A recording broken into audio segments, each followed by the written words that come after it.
Not expect that. Let's all applaud for that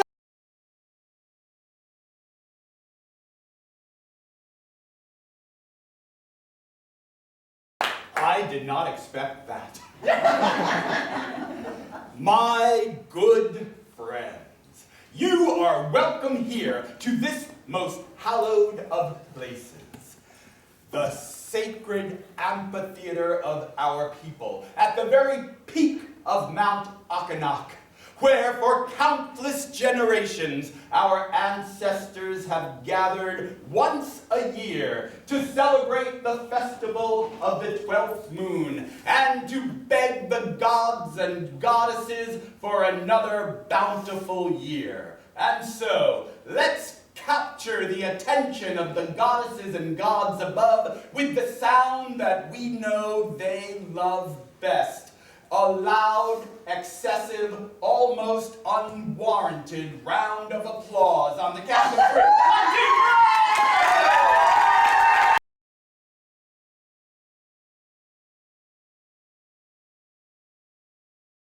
3! Oh, I'm sure we have their attention now.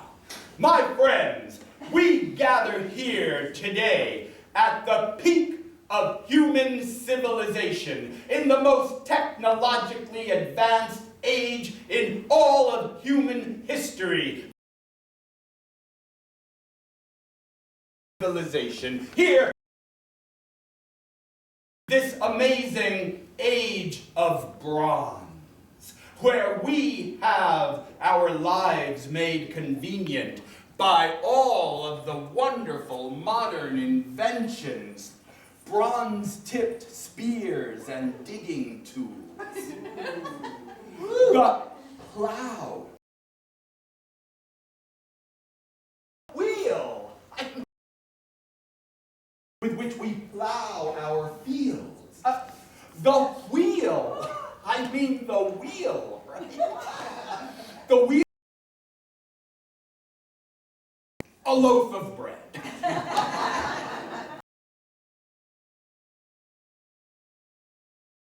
In order to truly,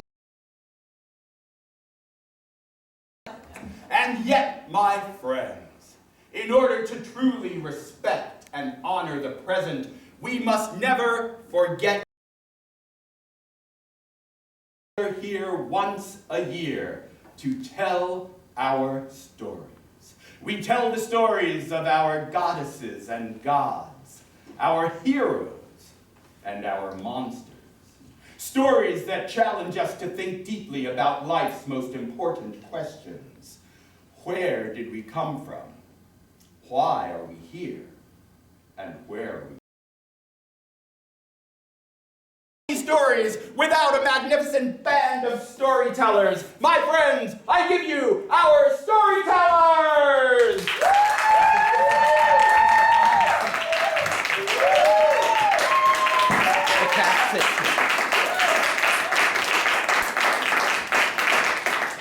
And so, we begin at the beginning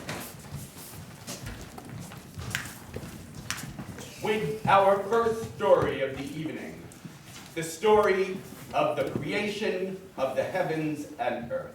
Although, folks, the truth is, there are so many wonderful stories. Before we start with our first story, let's just take a moment to remember some of those old chestnuts that perhaps we won't be able to tell tonight. Of the brave hero Shana, who that fateful day dug in the ground not expect to find. On the count of 3, shout out what that thing was. 1, 2, 3! That's How about that wonderful story of the day the great eagle landed on the tree and laid something? It was not an egg. On the count of 3, shout out what the eagle landed that day. 1, 2, 3! That's right, exactly right. And finally, who can ever forget the first word that Ma'el uttered when he saw the river Shana. Shout it out on the count of 3. 1, 2, 3! Yeah. Well, we won't be telling any of those. But we will be telling the most important ones, starting with the creation of the heavens and the earth. You see, it all started in the time before time, when there was nothing in the great void except for one God and one goddess. And that God and goddess were discussing something of great importance. You know the tale. On the count of 3, shout out. What were they discussing? 1, 2, 3. Custody. What was that? Custody rights. Yes, that's right. They were discussing custody rights. I told you I wanted joint custody. Jael, you have not proven yourself to be worthy of custody. It's a future plan anyway, as I have no children of yours, but if I did, I would want joint custody. But this is why you show yourself to be inadequate. You are already predicting the failure of our coupling. Well, I'm a goddess. Of course I can predict it. I can see it. Okay. Well, son. See, just that! Right there. Why wouldn't I want joint custody when you look at me like that? Just because you're gifted with omniscience doesn't mean that you're better than me, okay? Yes, it does. Jael, This was the time before time, and these, the two primordial beings, had existed for eternity. The mist. So, yeah, they were tired of each other. I'm so tired of you. well, maybe now I don't want to do it, huh? Did you foresee that? Yes. I said I'm a goddess. At that point, a child emerged from the great goddess's head. No. There, I want custody of that. Ugh, I don't even want that. Papa? No. For as long as I've been alive, 1 second I've always wanted a papa. Well, this is pretty nice. And the warmth of the embrace melted the god's heart, and he resolved to attempt to raise the boy with the goddess. Papa, please don't let me be with Mother. She always throws me out of her head. You taught him that. Listen. Listen. To El, your mother Jael, she loves you. She deserves your attention too.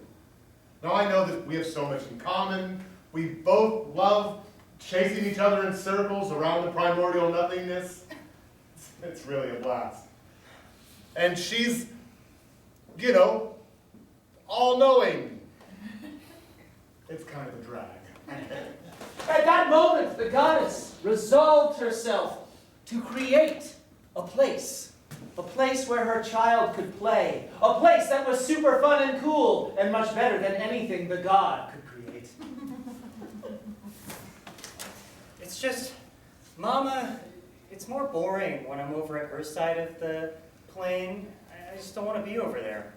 And so he waved his arms and created. It's a big rock. Oh, I love it. I love this rock. We can What- run on it and play. Check this out. And as she waved her arms, even bigger, and not just a rock, but covered in grass. Not to be outdone, the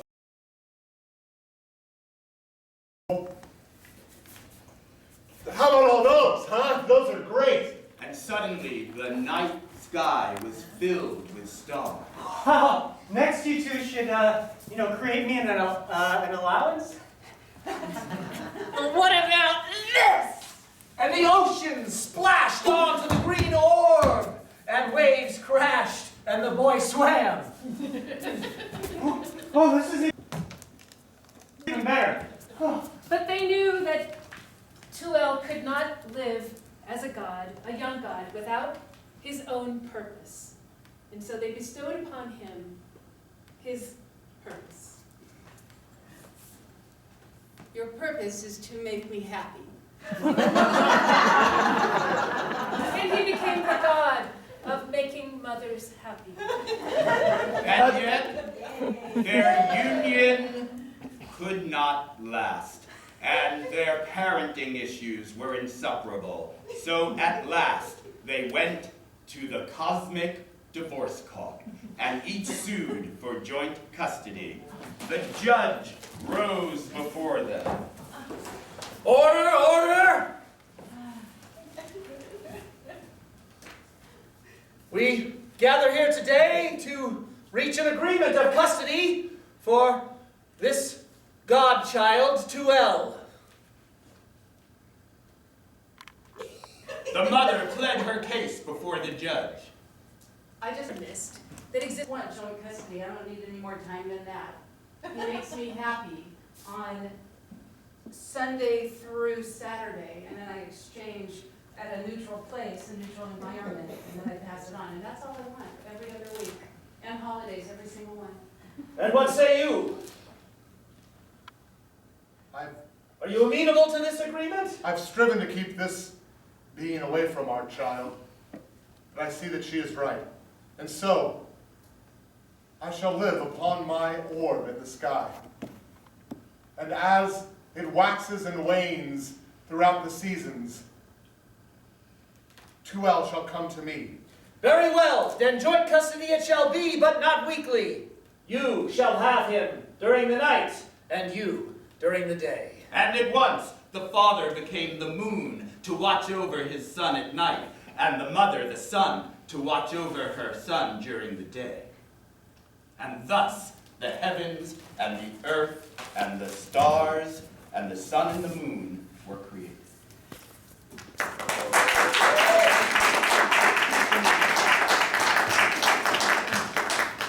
But how were the animals brought onto the planet? Well, as you know, the young boy god, the god of happiness, frolicked in the garden of earth that was his. And at one point, he saw something lying on the ground before him. It was a what? You know it, shout it out. Snake. It was a snake. Oh my! I hope. Did my parents make you as well? Yes, aren't I? Sexy. I have a familial connection with you, which is making it uncomfortable for me to answer that.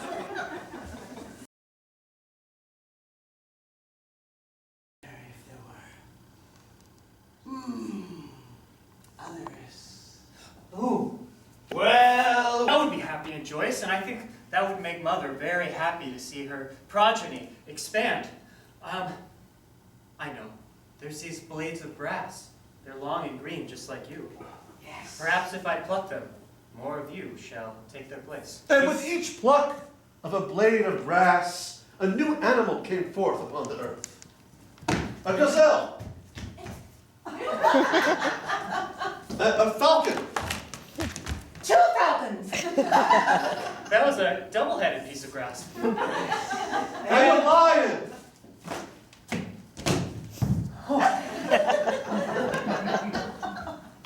I'm not so fond of that one.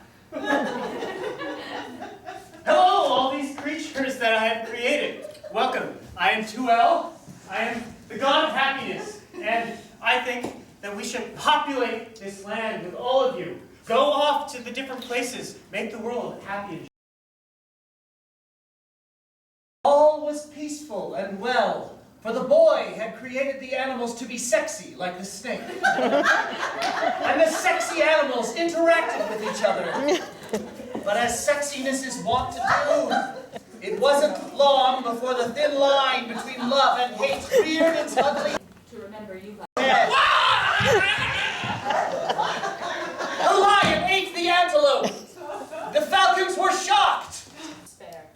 so the shock hid. The boy looked up to his mother for approval, for he was the god boy of motherly love. And they spoke. Mother, it is I, your god boy of motherly love. I've created all these each other. That makes sense to me. But fix that. Make me happy. The one down there should be dead, but the rest, save them. For they all make me happy, and we're alone. I don't want to be alone any longer. Yes, yes, Mother. I shall make a decree that from this day forth, no creature of this land shall die so long as it makes my mother happy. And so the boy ran throughout the earth, trying to remind the animals of their sexiness. And again it worked for a time, and the animals procreated, and the earth was filled. Yes, my children, be sexy and do that stuff with each other. But it wasn't long until the earth became overcrowded. And I, Jesus, it's really steamy here.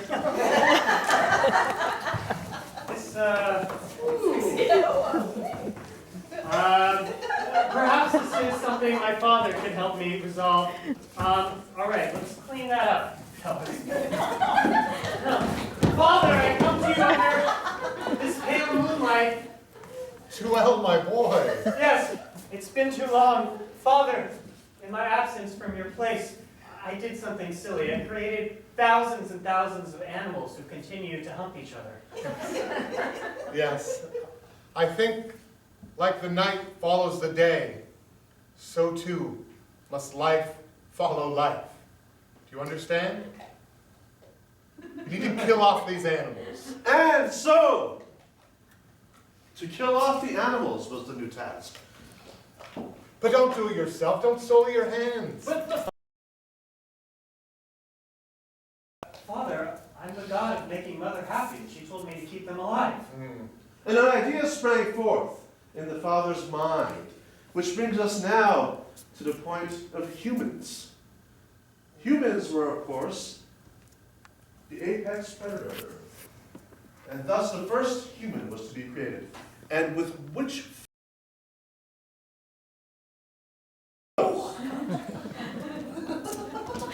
See that tree there? This is an avocado. The most delicious creation that you've ever made, if I must say so myself. You can make guacamole. That's beside the point. Now, I think we can both create something that will please your mother, while at the same time create harmony in this world that you've populated with so many sexy animals. No doubt, Father. Whatever comes from this shall create the greatest harmony that the world has ever seen. Complete balance, I'm sure. All right, here we go. Well, that thing isn't sexy at all. All right.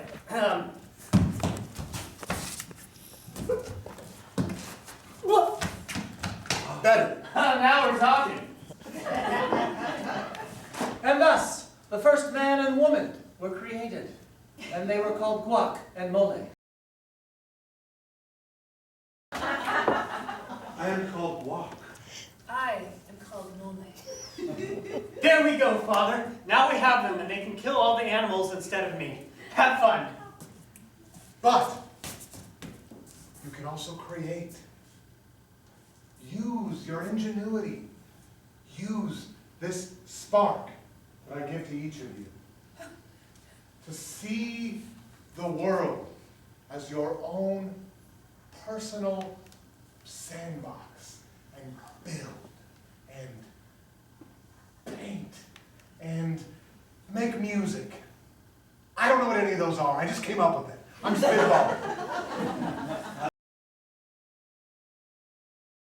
Let us begin by having something to eat. And just at that point, the cutest and fluffiest little rabbit hopped by. would like to eat this. Push.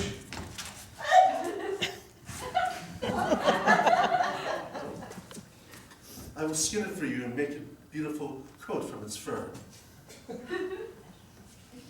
You're so talented. Its flesh will be sustenance for us to subsist upon. Oh no, Mother's shining her light down upon, I think she is furious. I must go, son. I will clear the carcass. Hello, Mother, you're looking pretty up there today. Did you kill a bunny? I did not do it, no. That was the human beings. This is what you created? What did I say about killing? The Giselle needed to stay dead. The rest needed to live. I am not happy. This was your father, wasn't it? I'm changing our arrangement. But Mother, yes, this was Father's doing.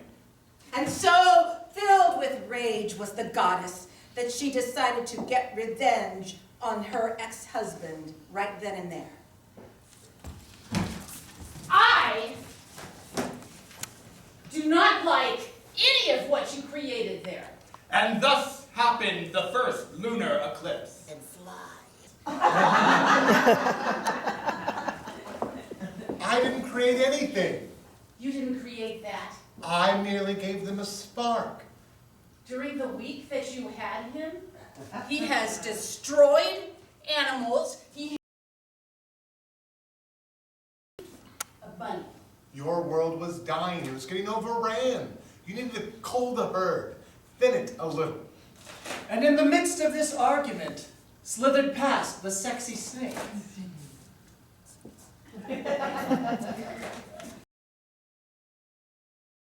Oh, hi.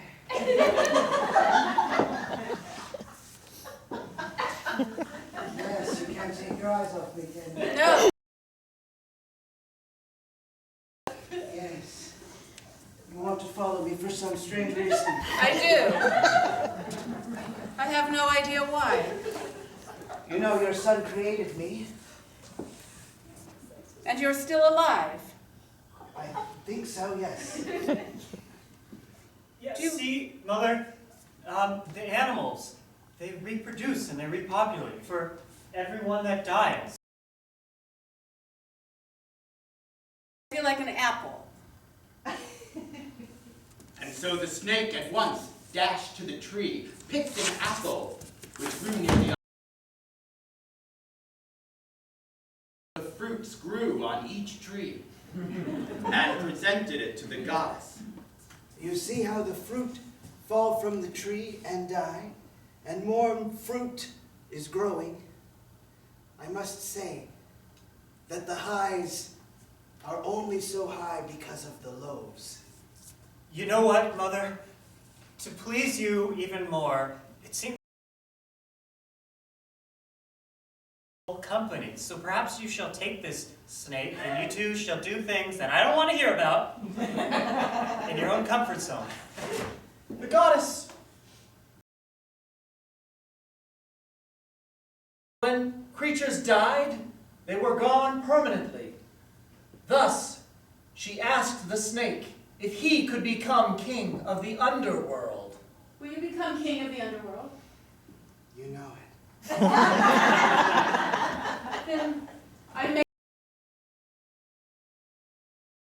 The land of the underworld was created, but the first two people, Guac and Molay themselves, had not yet seen or tasted of death.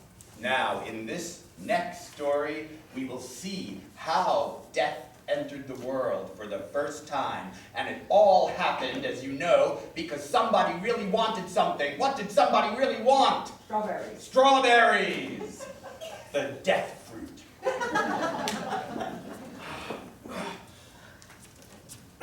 I bring new vegetables today. Oh, guac. Lettuce and carrots from the root of the earth.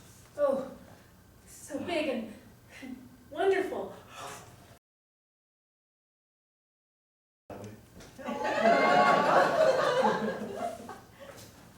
Guac. We haven't been satiated in our intimate moments as of late. You're disappointed in me. No, No, because you seem to be disappointed in me.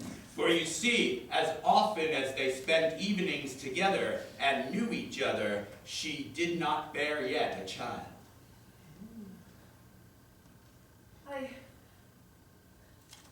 I know that you want something from me. Yes, I want your happiness. I want to be able to satisfy every desire that you have, both carnal and material.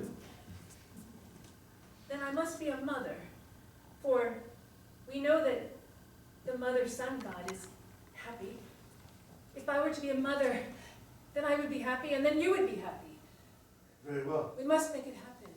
But it's been many moons that I've tried, and yet you bear no fruit. Perhaps you need to give me fruit instead of vegetables. Engaging with the twins. Look, there comes one now. As always, you are brilliant. Oh, hi. Oh. I'm a gazelle. Fell to the ground. Ah, majestic gazelle, what brings you forth to our home? Well, I couldn't help but overhear that you said you wanted a baby. I would love to have a baby. Yes. Well, you know, we gazelles, we have babies all the time. How do you do it? What is the secret? Well,